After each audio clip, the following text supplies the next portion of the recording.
Now we have the most common mistake, number 5, the cobra position. When someone does a cobra, if they're very tight and they have a lot of flexion in their upper middle back, and the person is like so, you can expect very often that they're not going to be able to extend their back at least to a straight line or maybe a little bit more. So everything that's going to move is their hips and their lower back. That's where all the extension is going to happen. Obviously we want to work on the extension here because a lot of kicks are going to be thrown, both side and front line kicks. We want a nice straight line. A lot is going to depend on it. So you say to your student, you demonstrated the cobra, you see this. So you say head up, they do this. You still have that curve and they're trying to flex here as much as possible instead of doing that. Well, what happens? Don't let them come up too high. Okay? Have them come up just from here and point out different sections. Okay? Break up the chest into 3 sections. The sternum, upper sternum, middle sternum, lower sternum, solar plexus. Okay? Do that. Ask them to lift only the upper sternum and keep the lower sternum, middle sternum, and solar plexus on the floor. After that, let them come back down.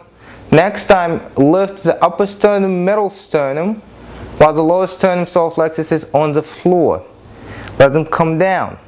You might do that once, you might do that a few times before moving on to the next level, where they would lift the upper, middle, lower sternum, but the solar plexus would be on the floor. What that does, it forces them to extend the upper back. Okay, it's just a cue. Just because he's saying that doesn't mean that they automatically is gonna get that extension in the upper middle back. That doesn't mean that, but at least they're gonna get an understanding what they have to do, and now they're gonna be able to practice that. A lot of students do not have awareness of what they have to do. They see you do one thing, they do something else, and they think they're doing the same thing. Okay?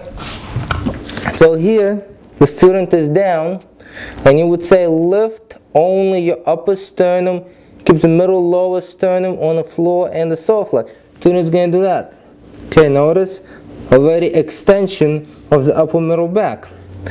Have them come back down, maybe turn the head to the side, lie down. Do that once a few times and then say, okay, I would like for you to lift only the upper sternum and now the middle sternum. And then back down. Now I would like for you to lift the upper, the middle, the lower, and back down. And then you would say I would like for you to lift the upper sternum, middle sternum, lower sternum, solar flex, and then back down. Okay?